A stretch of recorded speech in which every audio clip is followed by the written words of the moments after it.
Hi, everyone. This is KLMeri. And this is Soda. We've returned with a new podcast. This time, we are getting back into a little more fandom talk, specifically around what everybody likes to term pairings. We're going to talk about series pairings or favorite pairings within each show, knowing that we've already very deeply dissected the original series and ancillary shows like the alternate original series and etc. So we're going to focus on non-TOS or non-original crew, Kirk's crew, when it comes to pairings per show. Yeah. I think, Soda, for this podcast, the only other show we may leave out is Prodigy. Yeah, because neither of us have watched it yet. Yeah. It's also a kid's show. Well, yeah, but so is technically the animated series. Yeah, but the kids show about kids. Yeah. So not adults. Anyway, yeah, neither of us seen Prodigy, so we're not going to discuss that one. And some other shows, one or the both of us had either watched fully, so they were all in scope for this podcast. Yeah. We set ourselves a goal, so to kind of split the way we talk about it, we'll talk about what is the favorite pairing in general for the fandom for the series, and then after we go through those, Soda and I will reveal what our top 3 favorite pairings are as fans. Yeah. Okay, so I think we should start with the first one post the original series, which is, of course, The Next Generation. Yeah, The Next Generation. I think, surprisingly enough, I admittedly, I did a little research. I went back and did a little research for all these series. There's some series where I'm not as deeply invested in their fandom. Yeah. And so I just wanted to take the temperature of what does everybody love. It did not surprise me what seems to be the number one, I'll say, like, canon pairing. Yeah, that's versus what is like a non-canon pairing. Yeah. I think I'd like to talk about the non-canon pairing first, All because right. this one I knew about. So this is Data and LaForge. Yes. Yes. Yes. I think it's sometimes called the Forge or something like that. The Forge. I didn't even know the ship name. That's great. Yeah. Yeah, Data and Geordi LaForge. Geordi is the head engineer on the Star Trek Enterprise D. And Data is the chief of operations, it's kind of a made up position. He just kind of does whatever. He's kind of like the head of science, but I feel like they didn't want him in a blue uniform, which is why they made up a whole new role for him. Data is, of course, an android. The conceit of his character is that he's kind of like the opposite of Spock in a way. Spock is part human and part Vulcan, and he's trying to kind of fight his human side. He's trying to be more Vulcan. Data, on the other hand, is an android who is trying to be more human. So he's sort of exploring what it means to be a human from a different side than Spock. He and Geordi are best friends. Geordi is also blind, and he also sees the world differently than most other people on the ship. And they kind of find like a mutual ground to bond over that. They're very good friends. Yeah, they're very good friends on the ship. So yeah, he doesn't get a lot of screen time. Yeah. As much as Data does. Yeah. Put it that way. But Data was intended to be like you said, the Spock of the show. Yeah. So it is quite interesting. I could see it. I think when I had the shows that I've watched on the Next Generation, like you just really appreciate the bond that the two of those have, I think. Yeah. The interesting thing is that most of the time when the show does focus on Jordy, it's usually about his failed love life, shall we say. Yes. He does date a lot of women throughout the show, but none of them stick for more than like an episode or two. And usually they break up with him. That is so very true. Yeah. Um, yeah. And then, So I well, I guess mean, data's a little different when it comes to like having a love life, right? yeah, because he's an android and he struggles with human emotions, he does attempt a relationship once or twice, but it's not really something that he's seeking out, shall we say, in the show. It's Right, not. It's because not. he's doing more of a Yeah, self-discovery. yeah. It's not really a priority for him. Jordy, on the other hand, like one of his main traits is that he's like looking for love and can't find it.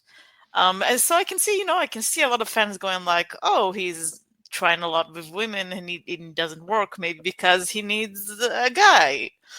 Um, which is an angle I can see. Yeah. Aside from that, they're just like really good friends, basically. Yeah. Yeah, so this again is like a really popular, as I term it, Fanon pairing. And if we shift our focus to pairings that are also very popular, the most popular, but have some basis in the actual storyline of the show, there's two. And so we'll talk about them each. But I'd say let's Just before we move on, I just want to say there is one more popular fan pairing if you want to talk about it. okay. Which one? I mean, there are Uh, a few, but I think I can guess. yeah, I think you can guess. I think the second most popular fan pairing is probably Jean-Luc Picard and Q. Yeah. Yes. Yeah, yeah, yeah. No, if Jordan Data were like friends to lovers in a way, then Q and Picard are kind of like the opposite. Like Picard can't stand Q. Q is this Jean-Luc Picard is like the straight man, very serious captain of the ship, and Q is basically a chaotic demigod of sorts. Just a very powerful alien that likes to mess around with people and put Yep. the Enterprise and especially Picard in situations that challenge them just because it's fun for him. Um, Very few people on the show canonically can stand Q. Yeah. So um, true. yeah. But people really enjoy the kind of obsessive fascination Q has specifically with Picard. I mean, Q, like I said, is sort of a demigod, super powerful alien who is really, really interested in this one starship captain. Exactly. He could be antagonizing anybody else in the galaxy or the universe. Um, it keeps coming back to essentially bother Picard. Yeah. Yeah. So, I mean, you could frame this any way you want, like enemies to lovers, opposites attract. Exactly. It's a very natural, appealing type of pairing. Yeah. I think that the appeal of it probably is from the same place of like Spock and McCoy, right? The people that Exactly. always bicker and seem kind of at each other's throat, and antagonize each Yeah. other. And there is this sort of tension between them that fans are drawn to. Yeah. So yeah, let's move on to canon pairings because I think in the case of the next generation, the canon pairings are pretty popular. I know. Yeah. So let's start with William Riker and Deanna Troy. Yeah, that's the big one. It's a really big one. I mean, William Riker is, the first officer under Picard.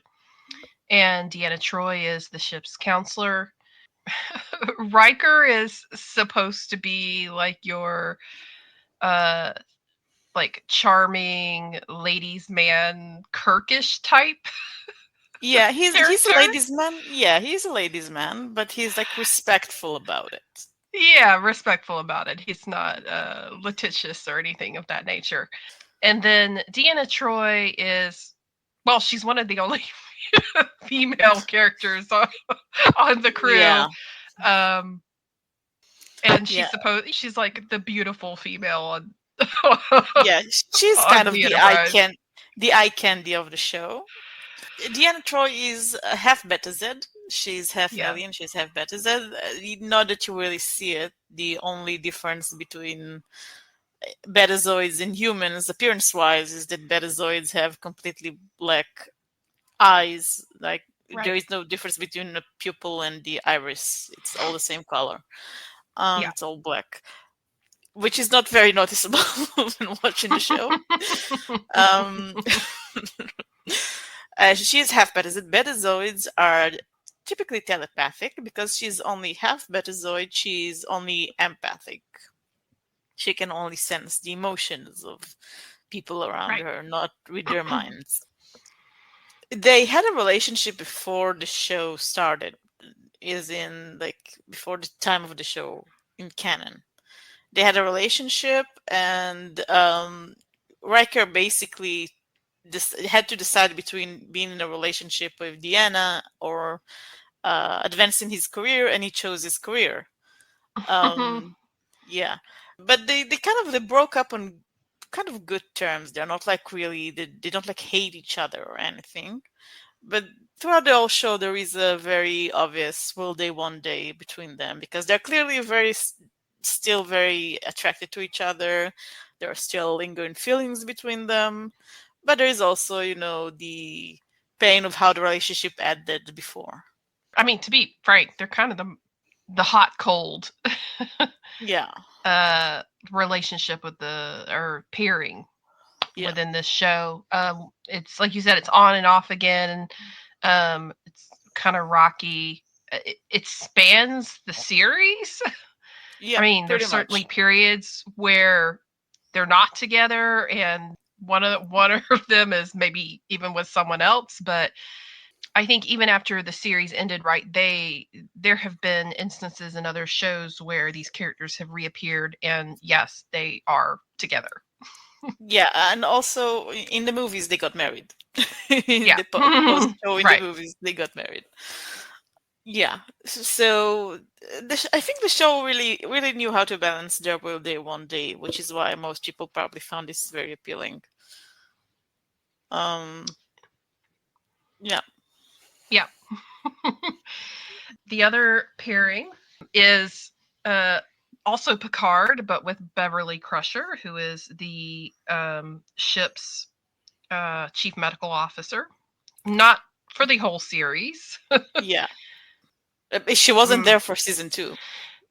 Crusher and Picard have a personal connection also that predates their professional relationship on the ship, and that's because Beverly Crusher was married to his best friend, Jack, who died, Yeah, leaving her a widowed mother with a son. he didn't just die; he died under Picard's command, which Correct. makes it even more complicated. There is a personal history there that they bring with them into this professional setup where surprisingly Beverly Crusher is and her son are on the Enterprise, and I think we spend a good part of the initial or like the I say the first few seasons of the show seeing how Picard, who's as we know not very Yeah, Picard is not very social. Picard is like not going to try and charm a woman. He is not the Riker or the Kirk. yeah. And yet I think they do a very good job of showing somewhat subtly how Picard feels about Beverly Crusher. Yeah.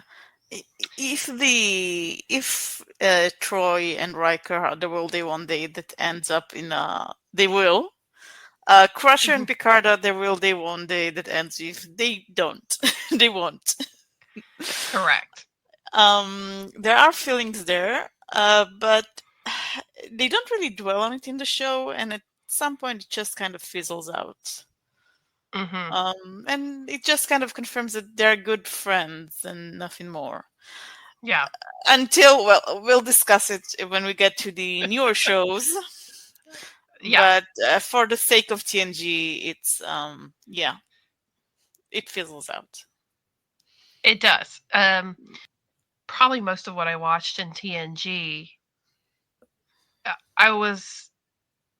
It was always unclear to me like where they're moving with that relationship, because then Beverly would be interested in somebody else, right? Remember that Yeah, time with the was it the Trill? yeah, the Trill. um, There was the Trill.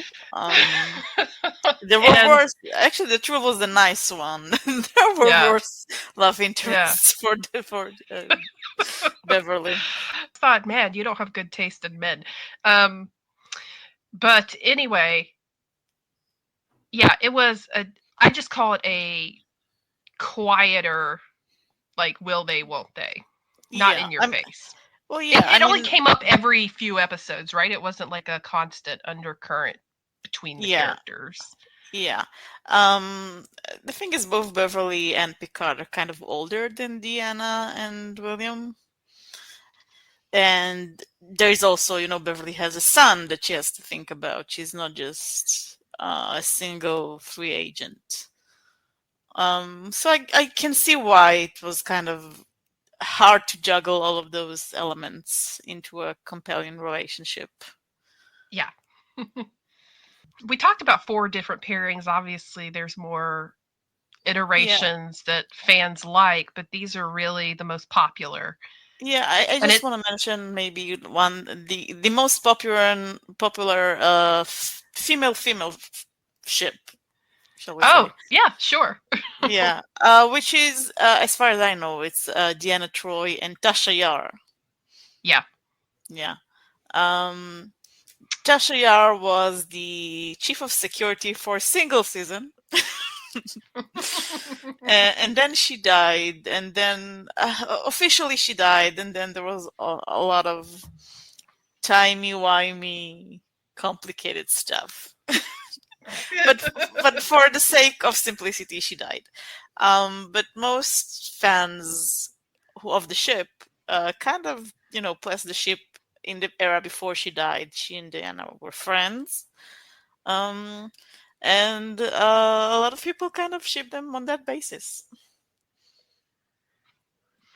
I mean, yeah. It's kind of telling that the most famous or the most popular fem slash pairing is with a character who didn't Yeah, stay around for very long. the Yeah. next generation didn't have a lot of uh, long-standing female characters. No. Yeah, No, they did not. Yeah. We should move on yeah, because we're actually going to talk about Deep Space Nine next. yeah, And this one is quite interesting in that most of the popular pairings are Fanon. yeah. And there's a number of popular Fanon pairings. Yeah, I think it's kind of the flip side. In Deep Space Yes. Nine, most of the canon relationships are not very well liked by um, the fans. I want to say we have there is a tendency that started in the Next Generation and kind of moves on throughout the entire show, all of the shows, which is that the writers really like to just kind of pull up a pairing that no one asked for in the last season. In the Yeah. Next Yeah. Generation, it was Deanna Troy and Worf. Oh, I mean, well, I was hoping we wouldn't mention that because I was just like Yeah, that. That's what I meant by Deanna had some other love interests. Like those yeah, things happened, yeah, and they were weird. and they were weird. They were weird. And we'll see this happen again in the other Trek shows. But yeah, let's move on. Deanna, if you're wondering, Deanna and Worf did not last. They got together somewhere between seasons 6 and 7. Not on Hmm. screen. They're just kind of together suddenly. And then they broke off after the season ended, again, not on screen, so we don't know how that happened. They just kind of the pairing kind of popped into existence out of nowhere and then disappeared into nowhere. We don't Yeah. know. No idea why the writers do that, but yeah. Let's move on. Actually, I mean, we could just give that credit for the most random pairing. Um, Oh, absolutely. quote, canon pairing from TNG. No. But like you said, this kind of moves us into Deep Space Nine, where we have the flip side of having more popular Fanon pairings than canon pairings, even though we do have a few of those. Yeah. They just don't take the limelight here. Yeah. I think if we wanted to talk about like Ken parents very quickly, the most like acceptable one, not popular in the sense of like you'll see a lot of fics Right. written for them, but the most I think acceptable one will be Benjamin Sisko and Cassidy Yates. Yeah. Um, yeah, Benjamin Sisko is of course the captain of the space station because Deep Space Nine takes place on a space station. He is a single father, a widower, and he's a big fan of baseball, which is a very, very defining trait for him. And it's important because Cassidy Yates is a cargo ship captain who sometimes passes through the space station. And her brother plays baseball, which is very rare, apparently, in the 24th century. And they bond over the fact that they both know what baseball is. They're a cute pairing. Cassidy doesn't get a lot of screen time, mostly because she's a cargo ship captain. She's not around a lot. They get together when she can, and they're mostly just kind of cute. If we are going to talk about low key canon pairings, I mean, we have to mention the married couple, uh, Yeah, Miles O'Brien and his wife Kieko. Um, we get to see, let's just say, in the beginning, some just regular married couple like problems, yeah, arguing, good moments, happy moments. They have a daughter. yeah. There's a So period where Kieko wants to leave the ship and do an assignment and come back. You know. yeah, the story is that Miles and Keiko are characters from the Next Generation. Originally, they were minor characters Yeah. there. Miles was operating the teleporter, and Keiko was a botanist on the ship, a Yep. xenobotanist. She studies alien plants, not animals, Yeah. alien plants. And then Miles was offered the position of the chief engineer of the station, and he took it, which meant that Keiko had to give up her career. It wasn't Yeah. like he decided for them; they agreed to it. No, It's it not would. like, They yeah, agreed to it. they agreed to Yeah. it. But very, and they had a daughter again on TNG. She was born on TNG. Yep. But But she's very still very soon, young when they come into Deep Space Nine. yeah, yeah. Very soon, Keiko kind of finds out that she wasn't born to be a housewife. She wants to go back to her job. It was her passion. But a space station doesn't need a botanist. And they kind of Yeah. come to sort of agreement. She goes sometimes to expeditions on Bajor, which is the planet that Yeah. is adjacent to the space station. There is friction. There are some fights, and they make up. They're like a very realistic married couple, I think. Yeah. Um, Yeah. yeah, I just called them like your normal married couple in the background. So. yeah, and because they're a realistic married couple, a lot of people don't like Keiko. Yeah, there is this uh, popular fan opinion that Keiko is kind of like Miles is kind of a hand-picked husband sort of thing. Which I think if you actually watch the show, that's not the impression It's you not true. really get. Yeah, I didn't get Yeah, that impression. Yeah, Um, she's very typical. They're very typical couple. They're not. She's not particularly controlling or complaining or anything, yeah. and they clearly love each other. So So, aside from that, there is one I mean, more there's a fan. few other There pairings. is one more main uh, canon couple that is very controversial. I feel, which is Odo and Kira. Well, yes. Yeah. Yep. Um. Yeah. Odo and Kira. Odo is the shapeshifter security head of the station. He's not Starfleet. He is a security. He's a chief of security from the Bajoran government. But he's not a Bajoran. He's a species called the Changelings, which are nominally the enemies of the show. He's very, he's very straight laced. He's very uh, serious, kind of like Picard, just even more than Picard, even more serious and kind of to a comedic effect, serious. And he is kind of also the Spock character, shall we say? I think we talked about him in our Yeah. series comparisons in terms of Spock. And yeah, he is discovering, humanity and feelings and all of that. And there is Kira, which is the Bajoran. She's the second in command, essentially, and she's the Bajoran liaison on the space station. She is the official head representative of the Bajoran government. And Odo has a crush on Kira from very early on, Yes, he but does. it's kind of implied for most of the series that Kira isn't really into him. And Well, there yeah, are she's got other partners yeah, and throughout the also show. yeah, and also there are like several episodes where the main theme is that Odo kind of gets over his crush. He realizes Hmm. that his feelings aren't returned and Hmm. um that he should move on, basically. And then again, like I said, the writers like to pull things out from nowhere at the end of the series. Around season 6, they decide to bring back the storyline of Odo having feelings for Kira. Only this time she does have feelings for him too, for some reason. It's really not clear why she suddenly decides she has feelings for him. Um, and they get together, and they're kind of. I feel like the writers tried very hard to justify them being together because suddenly a lot of story decisions that Odo makes are about Kira,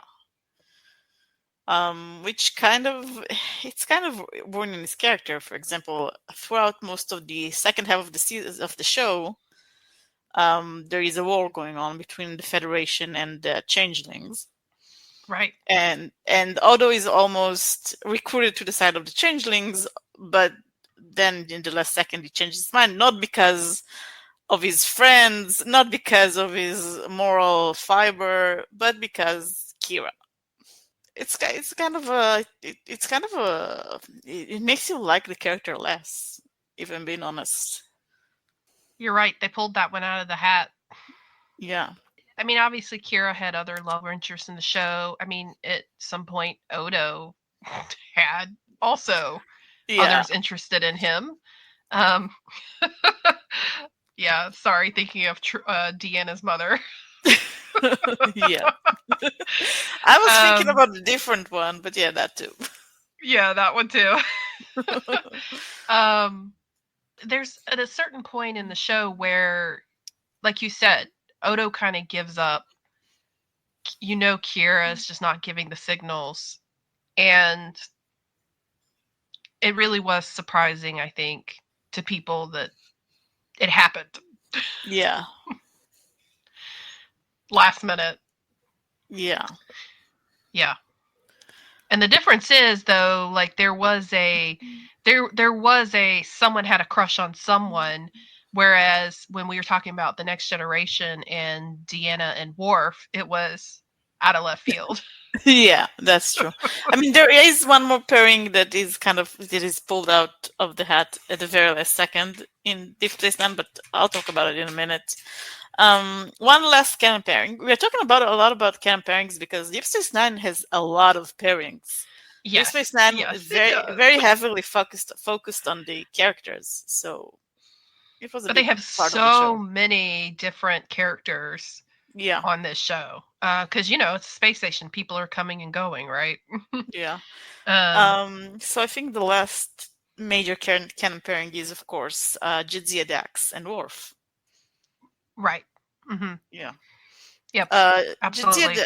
yeah, Jadzia Dax is a trio, which she is a joined trio, which means she is made of a person, of course, Jadzia, and the symbiote Dax.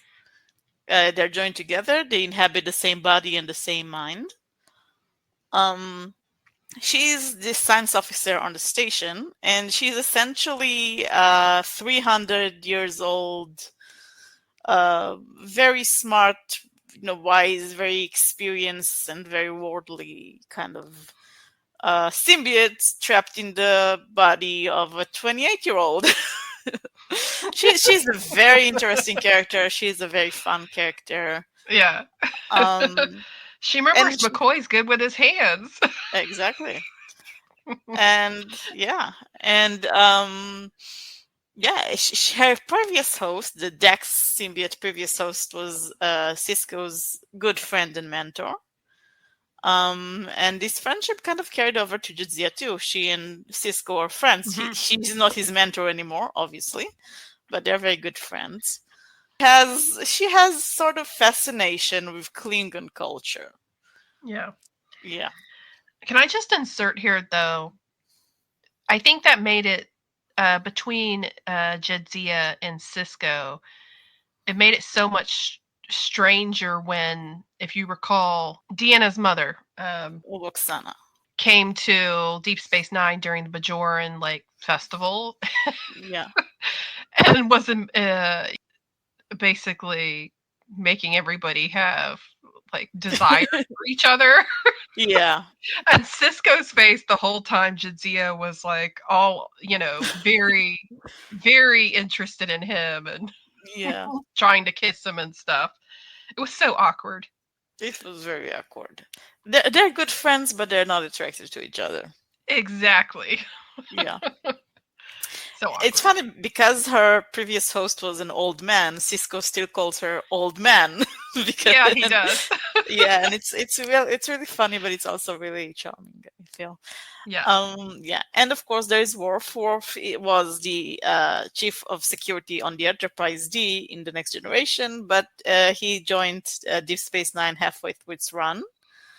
Um, and he became the chief of security on the Defiant, which was the official ship adjacent to the space station, Deep Space Nine. Worf is still Worf. He's a very, if you see the Next Generation, you know him. He's kind of straight laced. He's kind of serious. He takes Klingon culture very, very seriously. And like I said, Jadzia is very fascinated with Klingon culture. She's kind of adventurous, and she's she wants to have new experiences, and Worf is kind of more reserved, and they kind of play off each other, and it's a fun pairing. I really enjoyed that Yeah. pairing. They had chemistry. They had really good chemistry. Yeah. They also get married in the show. Yes. We see a Klingon wedding for the first time in the show. Yeah, and then sadly, at the end of season 6, Jadzia dies. Yeah. Yeah, That's the end of that. yeah, Until and there's a that's new the end. Dax. And then the Dex symbiote, Jadzia, the host, dies, and the Dex symbiote is passed on to a different Trill host, who also joins the station at the last season, season 7. Her name is Esri. And remember how I said that, that the writers really love to pull pairings out of nowhere. Well, when Jadzia first started on the station, there was a young doctor who also Uh-huh. joined the station, whose name was Julian Bashir, who had a crush on her. Yeah. Julian was very young and very inexperienced, and he was kind of the seducer, not exactly the Kirk type, because he was a lot more of a playboy than Kirk and William Riker. Right. Um, but he had a crush on Jadzia, and she was like, "I know we're technically the same age, but you're too young But for you're too me. young. You're too young for me. You're too young. Yeah, you're a kid." Yeah. Because, like I said, she had a 300 years old symbiote inside of her with all the wisdom and experience of his several Mhm. lifetimes. Um, so Julian kind of gets over it, or it's around season 2, I think. He kind of gets over it. Um, but yeah, when Ezri comes back, suddenly he remembers he has a crush. Not on Jadzia, because Jadzia is dead. I guess Right. on the Dex symbiote, in a way. Right. And they get together at like the last episode, which no one asked for. Did. And when you think about it, I mean, Jadzia had died, and Worf was obviously mourning her. Um, but for a while there, they had a like, is Worf trying to project his feelings for Jadzia onto Ezri? Yeah. It was very Um, awkward because it was Ezri very. is young, Yeah, and she's. even Yeah, though but the symbiote's not, and Ezri was like, "I'm not Jadzia." yeah, I think this kind of storyline kind of helped to establish that. Yeah, she carries the Dex symbiote, but Ezri is a very Yeah, different person to Jadzia. exactly. And Yeah. to come to terms with that, and then suddenly there was Bashir. Yeah. Yeah, Yeah. So that's how that went. Okay, I think yeah. we can now move on to the Fanon pairings. Well, Um, since we've already talked about them, let's talk about the most famous fem slash pairing. all right. The most famous, the most popular fem slash pairing, which is actually pretty popular. Uh huh. Yeah. Um, yeah, is Kira Nerys, Kira that we also already mentioned, and Jadzia Dax that we also Yep. already mentioned. Kira, as we said, is the Bajoran liaison on the space station. She's tough. She's a former Bajoran terrorist, a freedom fighter. She fought against the Cardassian occupation of Bajor. Um, and now she kind of has to get used to being a civilian, essentially. Hmm. Jadzia, as we said, is a 300-year-old symbiote in a 28-year-old body. She's adventurous, and she's more of a free spirit, while Kira is more serious and kind of straight laced. And I can see why people like them together. It's a fun combination. Um, I mean, that's yeah, really they're such good friends, right? they're very good Uh, friends. Yeah. they're very good friends, and I think if you kind of look at it collectively, the people who ship Kira and Dax, there's just as many of those as there are people who ship the canon side, which was like Kira and Odo and or Jedzia and Worf. So Yeah, yeah, I it's completely like agree. that's just as popular, if not more popular, than who the two women were with canonically. Yeah, I mean, most of Kira's canon romantic interests are very boring and dull and Uh unmemorable. huh. Yeah. um, and her friendship with Dax is very not that. They're good Right. friends. Dax enjoys, exposing Kira to new interests. Uh, she kind of encourages Kira's more to relax and enjoy herself and have more fun, basically. Um, so yeah, they're kind of a compelling couple. And you even have at the end where like Ezri confirms to Kira that Jadzia did consider Kira like one of her best friends. Yeah, that's true. Yeah. Yeah, but as popular as it is, this is not the most popular Fanon No. pairing on Deep Space Nine. So, as we mentioned before, there is a young doctor on the show called Julian Bashir. He is fresh out of the academy. This is his first position as a chief doctor on the station. He's kind of, as we said, he's kind of a womanizer, but not, kind of less respectful than Riker and Kirk, mostly because he's younger and a lot less experienced. He's also incredibly fascinated with everything having to do with spies. He really likes, for example, he really likes to play on the holodeck as a James Bond type. He really enjoys spy stories and spy fantasies and spy tales. And then there is another character on the space station. As we said before, Bajor, the planet adjacent to the space station, was occupied for about 50 years by a species called the Cardassians. While they've left, there is a single Cardassian remaining on the space station. He was supposedly exiled from Cardassia, but everybody are kind of assuming he's a spy. Exactly. Yeah. His name is Garrick.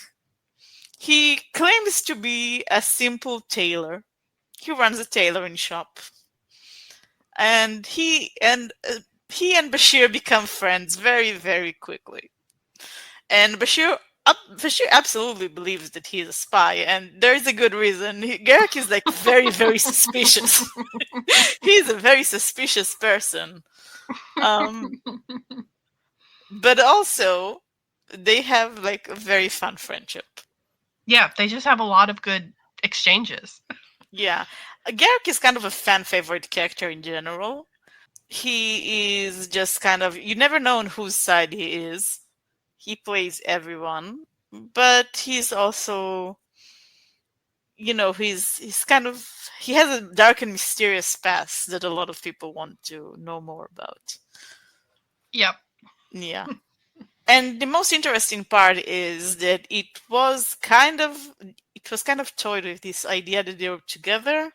It was kind of toyed with the writers on the show, but it was the executives who kind of like put an end to it. Like there was a possibility that if they were allowed, they would have actually become a couple on the show. So a lot of the flirting that fans saw on screen were actually meant to be seen as flirting. I mean, and technically, we know after Lower Decks in some alternate reality they're married. Yeah. So this is just such a popular pairing. I mean, Yeah. it's not a Yeah, I Kirk think level. It's not a Kirk Spock level, I think it's the most but popular pairing outside of the original series, honestly. yes, outside of I was going to say outside of the original series, it's probably like the most well known, most popular Flash pairing. Exactly. Yeah, for Yeah. sure. That's what we have to say about that. um, there is another popular fan pairing we can talk about. Oh yeah, we got to talk about this one. Yeah. We've also mentioned Odo, the very straight-laced Spock type character on the show. Odo, being the chief of security, has a reoccurring kind of friendship slash enemy ship with the mainstay criminal element on the station.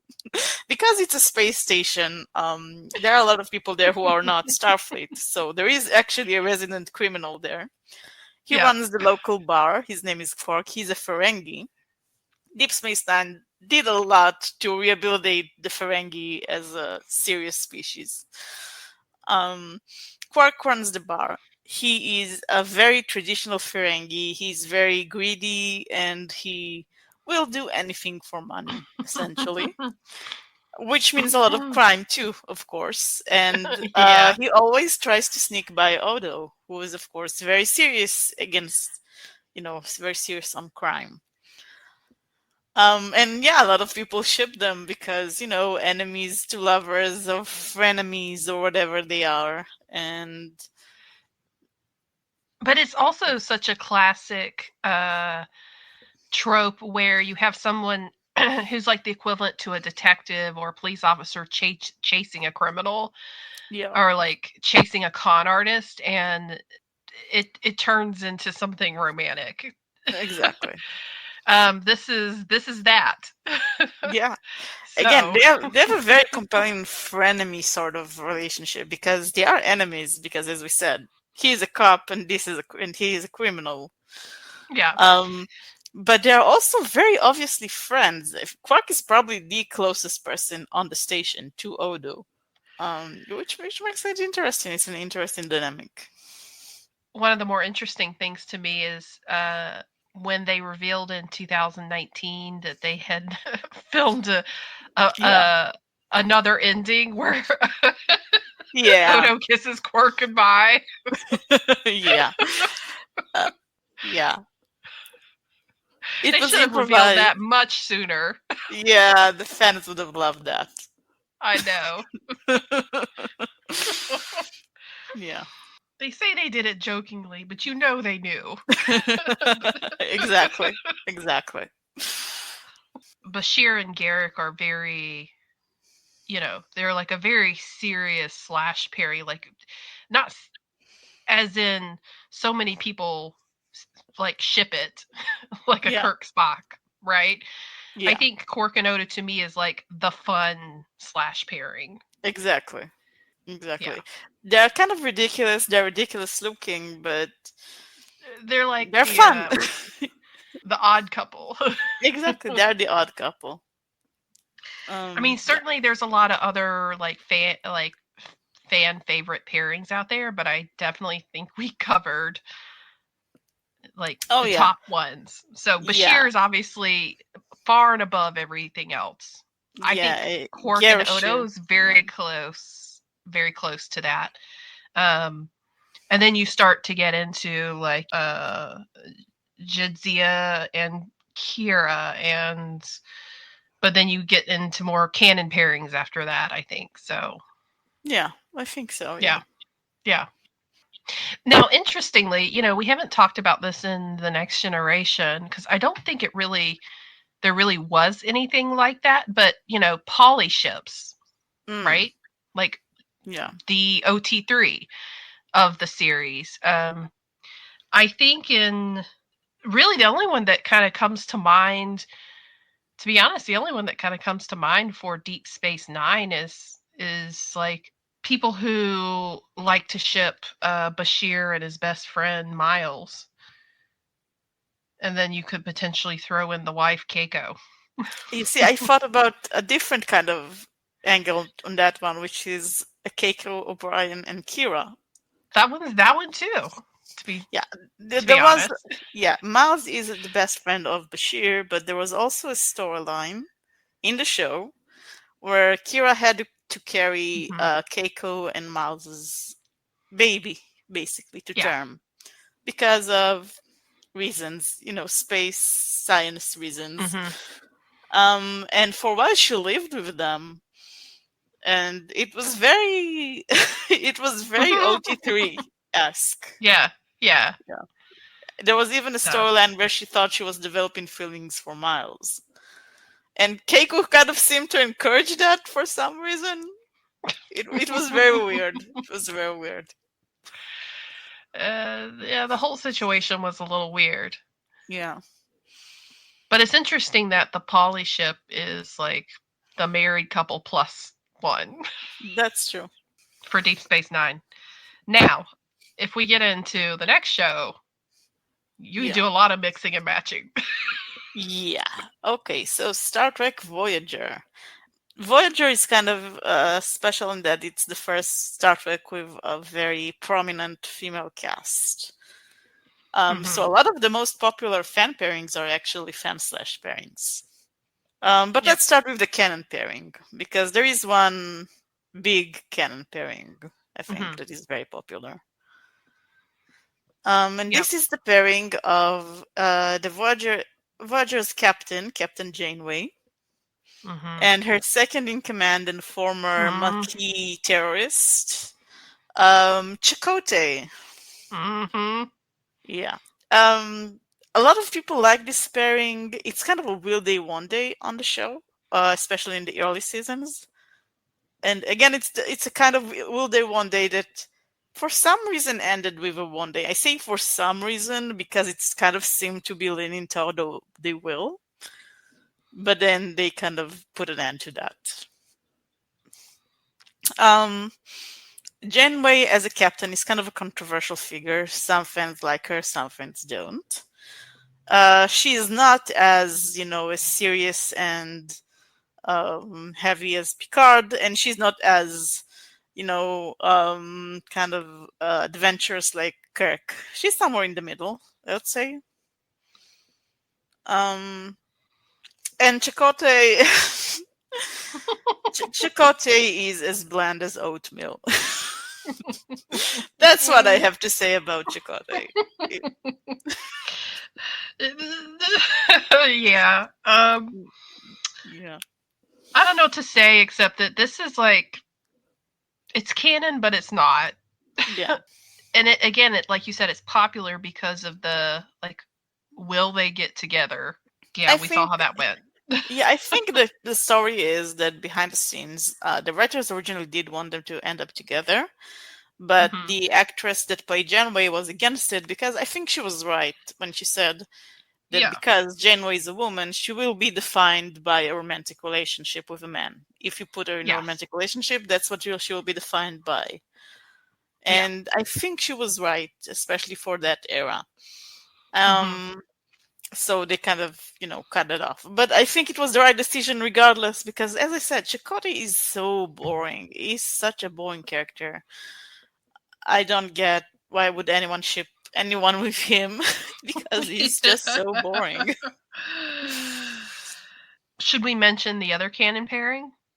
Sure, yeah. Okay, yeah, there is one more popular There. canon pairing, Hmm. prominent canon pairing, which is the chief engineer of the Voyager, which is Bilana Torres, with Hmm. the pilot of the ship, Tom Paris. Yeah. Yeah, This is actual canon. yeah.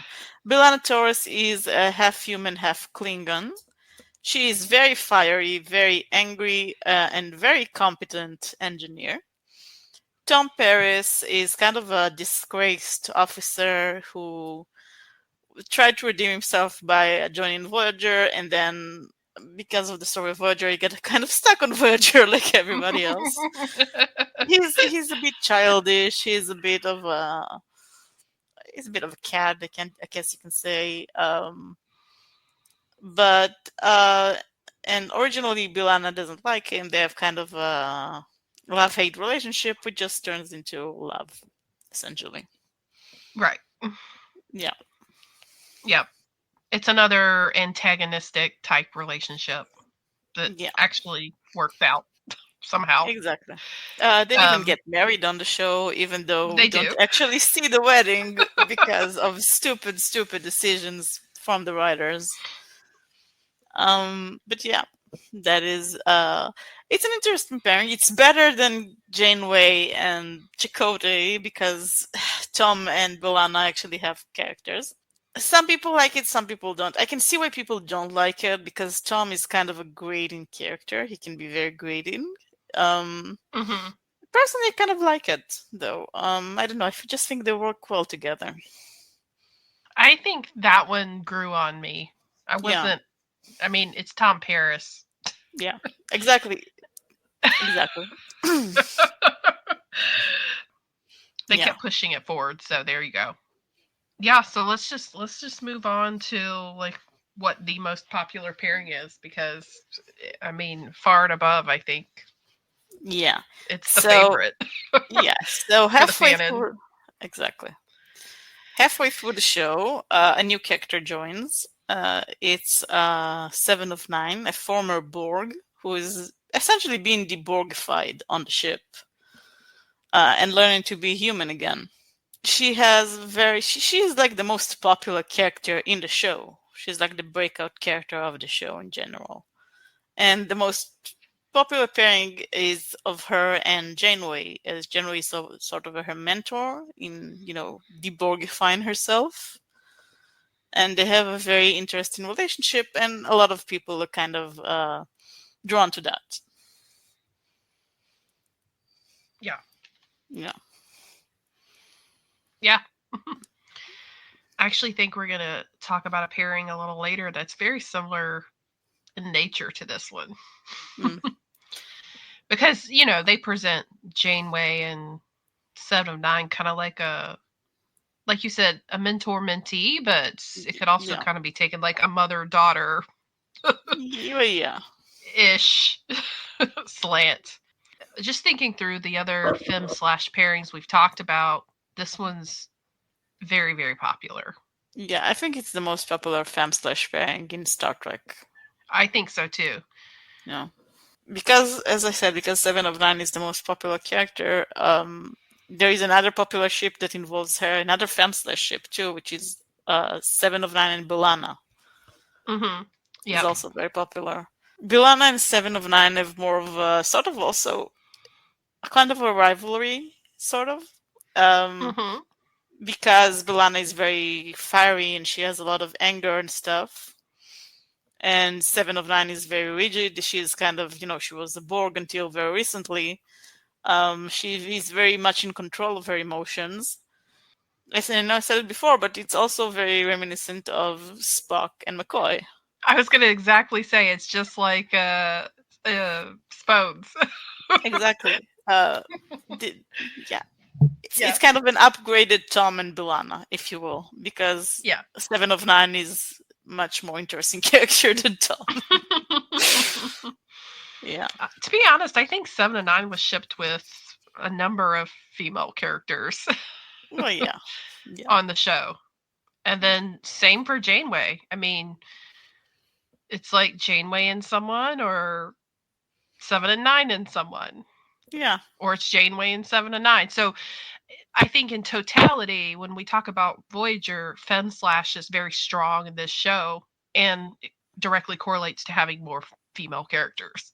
Yeah. Definitely. Yeah. Aside from them, I think the most popular slash pairing, male/slash pairing, is probably Tom Paris and Harry Kim. Harry Kim is an ensign on the ship. He is a forever ensign. He never gets a promotion. Nope. It's very funny. It's a running joke in the fandom that Harry Kim never gets a promotion. Their show ran for 7 years, 7 seasons. They've been on Voyager for 7 years, and he never gets a promotion. Yeah. Harry Kim is kind of, he's very sweet. He's very young. He's very sweet. He tries very hard. And Tom Paris being, as I said, kind of a bad boy in a childish way. Bad boy in a very childish way. He's kind of a bad influence on Harry. But they are good friends, so I guess that's why people ship them. Yeah. But the only this actually made me think of another take on it, but the only true pairing I think in Voyager is Janeway and her coffee. Yeah. But if you were talking about it in that context, it could be Harry Kim and his promotion. That's true. That's a very, very strong will they one day pairing. Yeah, nothing much more to say about that. Yeah, I don't think so. I mean, there's some other female characters that show up in the series. There's Kess and then some others. But really, I think we talked about the strongest pairings on the show. Yeah, and I just want to repeat again that the writers have a way of pulling a ship nobody asked for the last season. And that happens here too. Like we said, the most popular canon pairing was of Chakotay and Janeway, and the most popular Fanon pairing was of Janeway and Seven of Nine. So of course, in the last season, the writers decided to pair up Chakotay and Seven of Nine, the pairing nobody wanted. Right. Yeah. When you look at it from that perspective, then you have the origins of the OT3, Janeway, Seven of Nine, and Chakotay. I guess so, but why is Chakotay? I know. I get it, Soda. I'm with you on that one. But yeah. Yeah. Or, you could just do B'Elanna and Seven of Nine and Janeway. Yeah, I guess you can do that. Anyway, moving Anyway, moving on. on. Moving on. Yeah, Enterprise. So Enterprise. it definitely has both like like most popular Fanon pairing and a pretty popular Canon pairing. Yep. Um, Now, when we compare it to something like Voyager, in totality, there are a lot less pairings or Yeah. shipping going on here. It Not a took lot of combinations seem to work. Yeah, to be fair, the show ran only for 4 seasons. Yeah, Uh, and the cast was significantly like smaller smaller, than much other smaller. shows. Yeah. Talk about the canon pairing. Yeah, let's talk about the canon pairing because it's easier to explain. Enterprise takes place before the original series era, about 100 years before then. The Federation doesn't exist yet. Earth has just met the Vulcans very recently, like 50 years ago, or something like that. The relationship between Earth and Vulcan, the planet, are kind of rocky. Mm-hmm. They're still getting to know each other, and the Earth finally built a ship capable of achieving warp 5. Um, the ship is commanded by Captain Archer, and the Vulcans who have built the ship demand that they add uh, a Vulcan member to the crew, and they add a second command called T'Pol.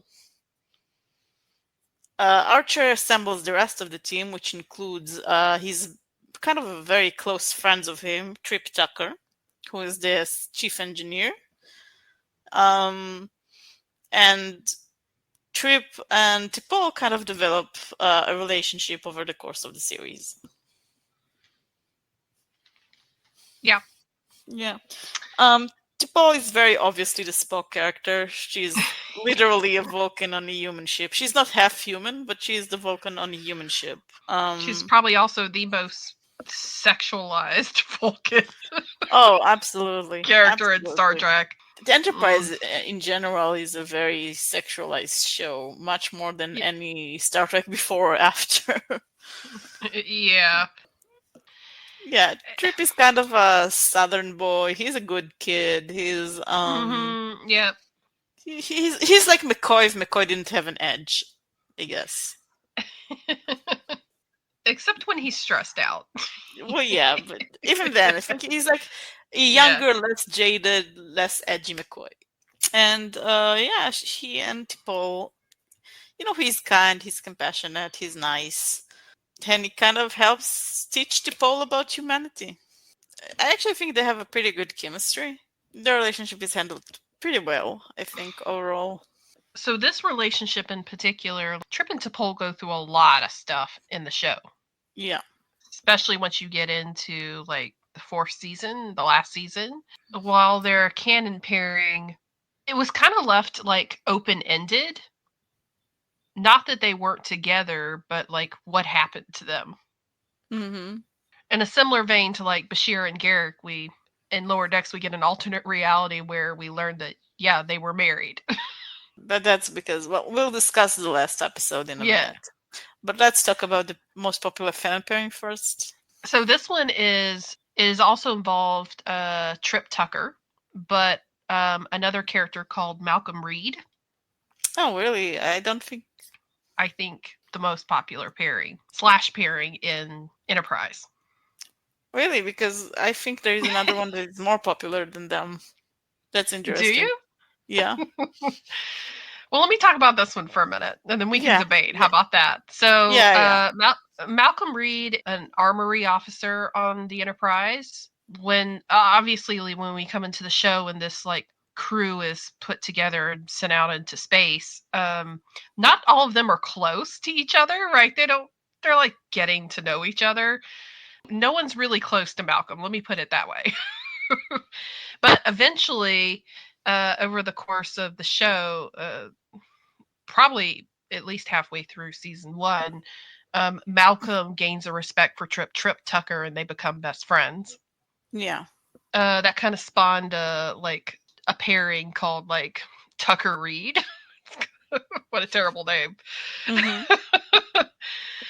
I think in the same vein, Malcolm is like more like the straight guy. You said, you described how Trip is, right? He's not as logical or like analytical as Malcolm. And interestingly enough, Malcolm's one of those that he proposes to have had a lot of different relationships in the past that never worked out, and he just said he could never truly get close to anybody. And then over Yeah. the course of the show, he gets the closest to Trip. Yeah. Mm-hmm. Yeah. This is actually got the most written stories in the Enterprise fandom. Kind of, yeah, but in the show itself, I feel like Reed kind of disappears the more seasons go along. Well, I mean, given the storyline, they push him into this Section 31 stuff, and Yeah. later on, he Yeah. does kind of disappear after a while. But I think I'm not going to say for sure, but he is certainly one of the contenders for a relationship with Trip. Yeah, definitely. So maybe you then talk about the one that you wanted to. Yeah, in my experience, there is a fan ship that is talked about much more than Reed and Trip, which is Archer and Shran. Well, yeah. So Shran is an Andorian, is the head of the Andorian Mining Society or something like that. Mm-hmm. He's basically he starts off as kind of an antagonist to the Enterprise, but he slowly gains respect for Archer and for humans in general. And he has a very interesting relationship with Archer, the captain of the ship. Because, as I said, he's Andorians originally were not on very good terms with the Vulcans, and humans kind of helped bridge the gap between them. And he mostly did it. Archer mostly helped do that by fostering like respect among Andorians for humans by his actions and the way he treated them. So you see, kind of like Shran kind of slowly becomes a fanboy of Archer over the show. It's in my opinion, like in my experience, it's the most popular Fanon pairing on the show. I mean, I totally get it. I'm also looking at statistics, though. Yeah, I don't know about statistics, maybe. But what's interesting is I started to think about like what's probably the most popular like OT3 in Enterprise. Yeah, And weirdly enough, I think it is like, well, it's T'Pol and Trip, but with Archer. yeah, that makes And, sense. and it makes sense. I mean, Archer respects and is friends with both Trip and T'Pol. And he's also their captain. It Yeah, kind of makes sense that they're like the OT3. But when you talk about like, do people ship T'Pol and Archer versus like Trip and Archer? not really. It's not really. That's what I'm getting at. Like, they don't really Yeah, ship them individually, yeah, but T'Pol and Trip is like canon. yeah, So when you think about, but that's the interesting thing is, so Archer is a potential candidate for an OT3 with them, but then so is Reed. yeah. I can see that. I don't see a lot of shipping for either of those OT3s. Yeah, no. Yeah. I think in the first season, specifically in the first season, there were some hints about a relationship between Archer and T'Pol maybe happening. They kind of fizzled out very quickly, but I think Mm-hmm. that's maybe why you can see sometimes this OT3 pops up. Yeah, watching the show, it was hard for me in the like, especially in the first season, to get around how Archer and T'Pol like communicated. Yeah, It was rough, it was rough. very disrespectful. Yeah, Um, Enterprise is kind of the red-headed stepchild of the Star Trek franchise. It doesn't Yeah. get a lot of fan attention or love, so it doesn't have a very big shipping culture. But for sure, I do agree with you that like Shran and Archer is popular. Yeah, Shran is one of those returning characters that people actually enjoyed. yeah. Um, And of and course, he was played by Jeffrey Combs, which a lot of people mm-hmm, love. mm-hmm, yep. Yeah, To be honest, it's not unlike Picard and Q. yeah. It's very similar. Very similar. Yeah. Only Shran is not omnipotent. True. Yeah. Yeah. So I think we've definitely discussed Enterprise. Obviously, if we're talking timeline wise, the reboot movies come in here, but we're not going to discuss that because we've talked about that in the context of the original series. So we should probably move on to Discovery. Yeah. So we have arrived to new modern era Trek, current era Trek, Mm-hmm. you can say. Um, Discovery is interesting in a few ways. One of the most interesting thing about Discovery is that there is a canon gay pairing that is Married gay canon. pairing. Yeah, that is canon for the show that is like long term. I mean, we had Jadzia Yeah. and Lennar for a single episode in Deep Space Nine, which is something Yeah. that happened. But now we have a canon gay pairing that is like continuous throughout the entire show. Mm-hmm. Um, yeah, and it's also very popular pairing too. Mm-hmm. It's like it is the most popular pairing, I think. Yeah, Um, and it happens to be canon, so yeah, very similar in that way to like the Next Generation. yeah. And the pairing we're talking about is the sort of head of science, I guess you can call him, Paul Stamets. And I can't decide if he's science or engineering. yeah, he's a cross between them because of the nature of Discovery, I guess. Right, because they're all Um, kind of sciency.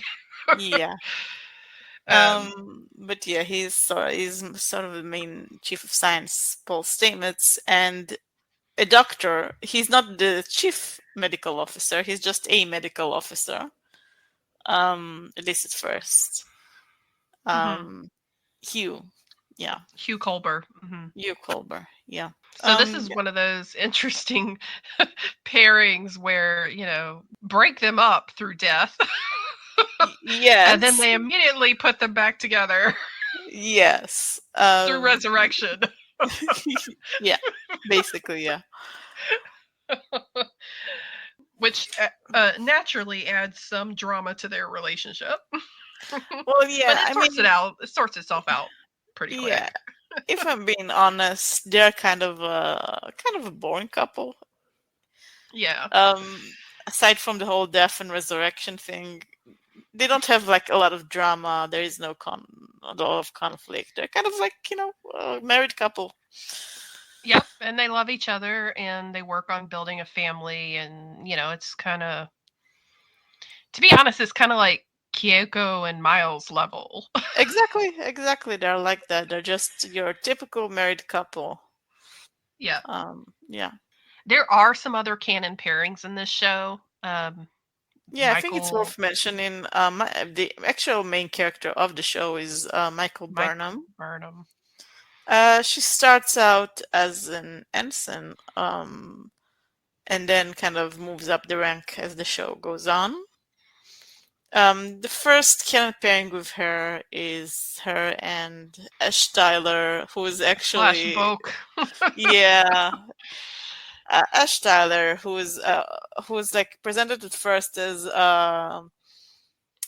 Prisoner of war who's been yeah, a recovered. freed prisoner of war from the Klingons who is traumatized, and then we discover that he's actually a Klingon in disguise. Yeah. And you would expect all of this drama to make for an interesting relationship, but it's not really. Mm-mm. Honestly, the whole Klingon storyline in Discovery is kind of not handled very well. Mm-hmm. Yeah. And So interestingly, this is like Michael Burnham's almost like her first relationship, right? Because Yeah, basically. she's very um she's raised by Sarek and Amanda and in a Vulcan culture, and proposes to be very logical Yeah. and restrained in her emotions. And as the show goes on, we see that flip. But learning to be romantically involved with someone really starts with Ash Tyler. Yeah, Yeah. that's And true. getting close to someone in that way. Hmm. Yeah.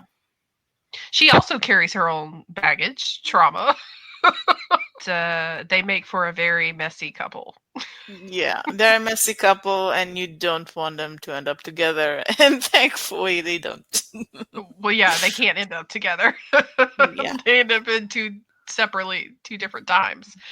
yeah. Um, I think that's it for canon couples. There aren't really a lot mhm, more that are worth mentioning. Well, there is another mhm. one, but I don't want to spoiler things for you. So Yeah, yeah, yeah, you're still not there yet, so I won't spoil things. yeah. And so, if we really move into Fanon pairings, there's one that I think is head and shoulders above everything else, and um, involves Michael Burnham. Yeah, That is Michael Burnham and a character called Philippa Georgiou. yeah, Um, it's a little complicated, but Philippa Georgiou. a little, a little. Philippa Georgiou was the captain of Michael Burnham on the Shinzo, and Philippa Georgiou dies almost immediately at the opening of the show. Yeah, Michael carries that guilt with her throughout the show, but obviously at some point they end up bringing in a mirror universe version of Philippa Georgiou, who was the emperor of the Terran Empire and had a daughter named Michael Burnham, whom she raised. She plucked out of the garbage, basically, yeah, and raised as her daughter. And for a Tyrian, Philippa Georgiou was very emotionally close to uh, her daughter, Michael, who died. yeah.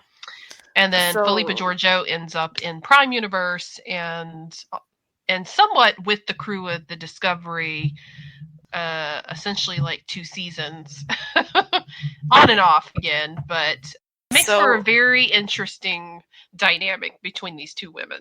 exactly, because on one hand you have Prime Universe Michael, who's Philippa was like a mentor for her, and then you have Mirror Universe Philippa, whose Michael was, A a daughter. daughter. But now they have each other, but they're not each other's Philippa and Michael, so it's kind of complicated, kind of very complicated.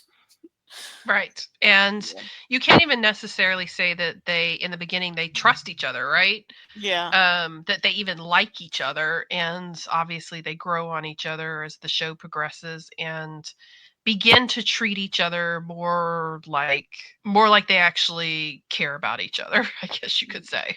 yeah, As yeah. I don't even know if you would say as substitutes, Yeah, no, I but don't think they treat each other as substitutes. I think they kind of come no. to accept each other as for who they are, basically. But I think that was what they were worried about in the beginning.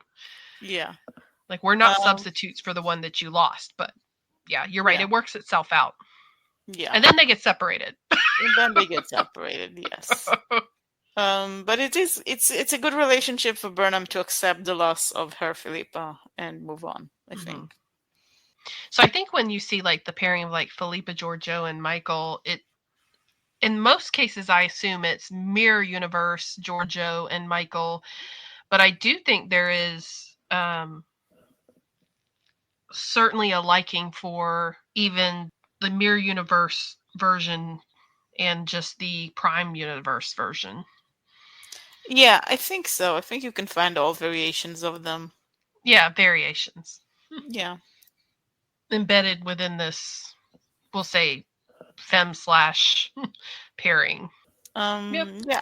Aside from them, the problem with Discovery, one of the problems with Discovery is that because of how modern series are released and the length of them and the episodes, There aren't a lot of like the rest of the crew isn't really fleshed out. So while there are a No. lot of characters, they don't really get enough screen time for fans to really want to ship them.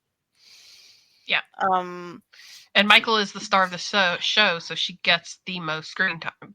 yeah. And So yeah, Giorgio was a central character in the plot line for 2 seasons. yeah, and so was So, Paul Stamets. So that's probably why he mm-hmm. got a lot of attention. Yep. I think apart from them, one pairing that is popular, I think, in my opinion, from what I've seen, that is, of minor characters would probably be Detmer and Oshikun.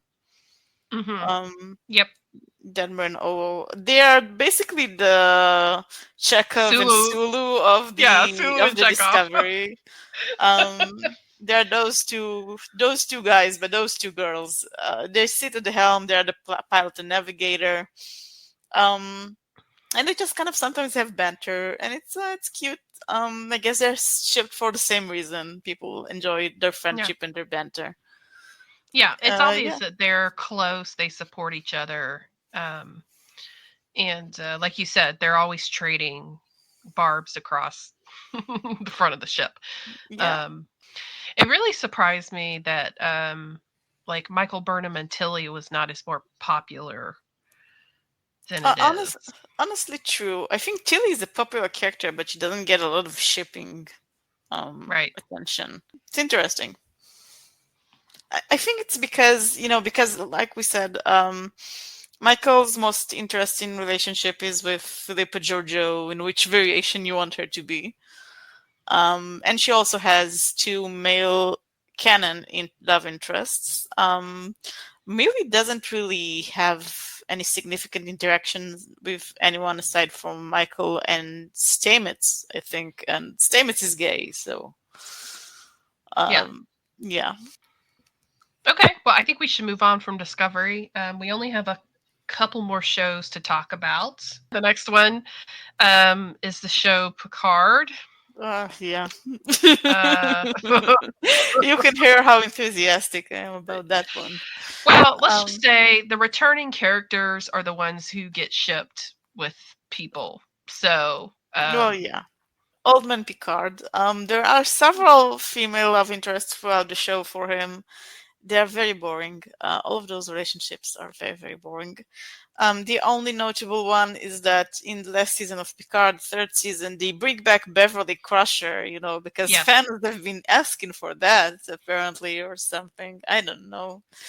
And they decided that Beverly and Picard did hook up at some point, no idea when, and they had a child as a result that Picard didn't even know about, and it's all very telenovela esque. Yeah. A way to make Picard and Beverly canon, Yeah, even though it's, again, still does not work out, yep, by saying that they had a baby together. yeah. Who becomes part of a plot in a season. So, The one popular pairing that is canon mm-hmm. pairing is that they also bring back Seven of Nine, and they Yep. actually canonize her attraction to women, and they pair her up with a new character, Rafi. They're interesting in a way, but the show doesn't really expand a lot about them. We don't really know how they get together. We just kind of see that they do. Right. And then they do at the end of the first season again, kind of not really explained how or why. And then by the second season, they're already broken up. Yeah. Yeah, It's canon, but it's very like background to yeah, everything else that's going on, because obviously, as the show states, the central character is Picard and what he's doing. yeah. Even though the Seven of Nine kind of returns for every season, so she is pretty Yeah. central. But yeah, this is the most popular Karen, and it gets very little attention, basically, in the show, basically. Hmm. I don't think there are any popular Fanon pairings. Nothing that comes to mind, at least. No. But it Yeah, is interesting that the most popular canon pairing is a fem slash pairing. yeah, that's true. Yep. Well, I guess you can say that Q and Picard are kind of back because Q is also there. But that kind of carries over from the next generation. It's not unique to this show. Yeah. Let's move on from Picard. Yeah, it's the best. We get to our personal favorite, right? Lower Yes. Decks. Yeah, Lower Decks. Um, when we first started watching Lower Decks, both of us were really worried that they're going to pair up Mariner and uh, uh, Boimler. Boimler, right? Hmm. Luckily, they didn't. Very luckily, they did not. I was very happy about that. Um, the main couple will they one day of the show is probably uh, Rutherford and Tandy. Yeah. Yeah. As of now, it's still a will they one day, even though the show has ended. Right. We never got an answer to that question. They just Yeah. still claim to be like best friends. While still obviously having feelings for each other. Yeah. Yeah. Never resolved. The one canon pairing in the show was when Mariner was dating Jennifer, Yeah. which is a femme/slash pairing, but also canon. Um, they're Well, together very briefly, and they don't actually tell each other they're breaking up, but they are broken up. yeah. Yeah. Uh, to be frank, there's not a lot of like romantic energy other than like potentially Rutherford and Tindy going on in the show, even though Well, you and I there is did worry another about one. Boimler and Mariner. Yeah. Well, there is another one. Yeah. My personal favorite, Dr. Tiana and Shax. Oh well, yes, of course. I'm not calling that romantic energy, more like lust. I guess. I think Shax has feelings. I think for Shax, it's probably more romantic, but definitely there's a Yeah. lot of lust involved for Dr. Tiana. Yeah. But again, they're not the lower deckers; they're the bridge crew. Yeah, that's true. So they're not the stars of the show technically. And then probably what really shocked me was that I went to check to see like what's the most popular like pairing written in like fan fiction, Hmm. and it is Boimler and Mariner. Yeah. Yeah. It seems like a lot of fans had the opposite opinion to ours. Um, yeah. I mean, it is true that Boimler and Mariner are like best friends. They get very close to each other. They have to support each other through like a lot of crazy shenanigans.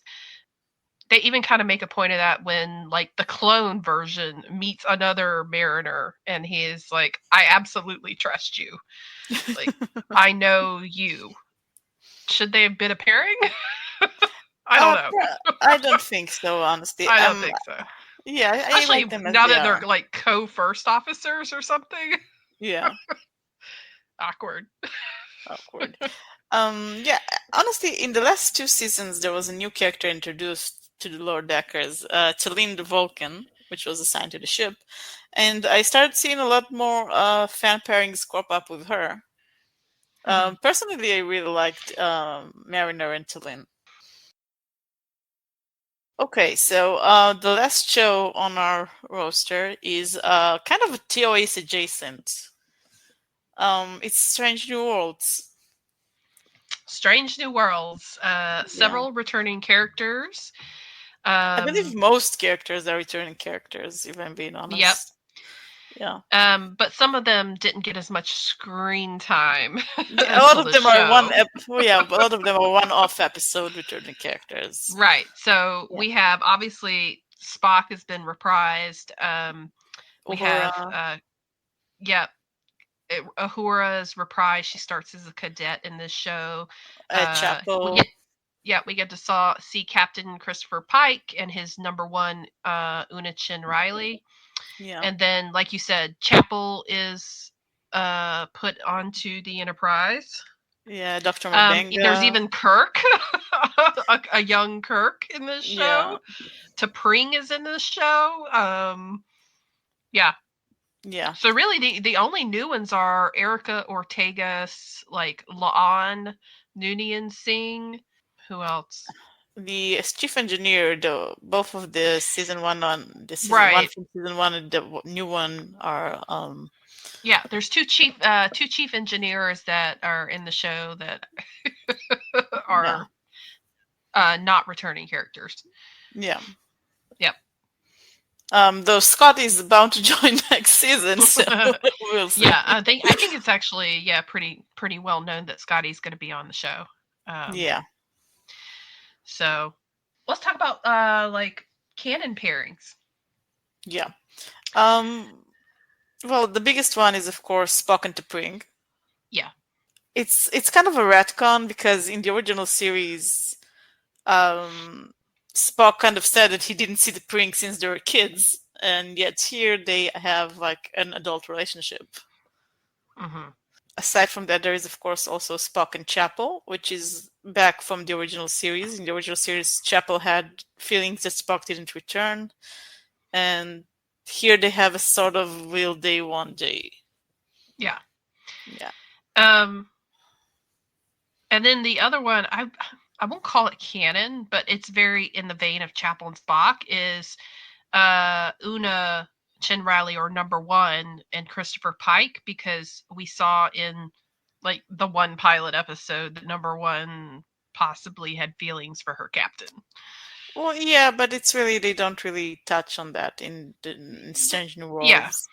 Yeah. Yeah, and they don't touch on it in Strange New Worlds, but it is like a pairing that has some basis in another show. Yeah. Well, also Pike also has a girlfriend. Yeah. Mm-hmm. Whose name I forgot. Started with a B. Yeah, I know who you're talking about. Yeah, he has a girlfriend. She doesn't appear that much. But yeah, she's there. I think this is it for canon. The thing about Strange New Worlds is that they retconned a lot about the original series. To the point that it feels kind of like a different show, an unrelated show. Mm-hmm. You know. And so that has really kind of spawned some Fanon pairings that I think are possibly more interesting than even like the 1 to 2 canon pairings we just mentioned. That's interesting because I don't interact a lot with the fans of Strange New Worlds. So, what is the most popular fan pairing on Strange New Worlds? There's really two. They're both fem slash. One is Laan Noonien Singh, who is shown as like the head of security on the Enterprise. Yeah. Laan Noonien Singh and Number One. So Una. That makes sense. Yeah.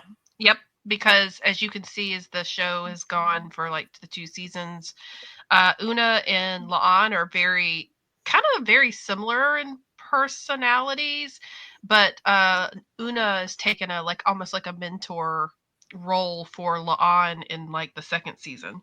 Mm. The other one is Chapel gets shipped a lot with either Laan or Erica. Mm. That is surprising. Yeah. Chapel and Lan don't interact all that much, so that's interesting. They don't. And I don't think Chapel and Erica interact that much either. I remember a few interactions between them. They seem to be friends off the clock, sort of. Yeah. So really, if we're going back to what we talked about with the canon pairings, the Number One is actually Number One and Pike, and then the one that's closely follows is Chapel and Spock. Yeah, that makes sense. So I'm surprised that not more people I'm not surprised that more people don't like Spock and T'Pring, because we know how that ends up. Yeah. But they have spent a lot of time on that relationship in the show. Yeah, but also we also know how Chapel and Spock end up. So. We do. And so by contrast, Chapel and Spock are getting more attention right now. Yeah. Yeah. but not as much as number 1 in Pike.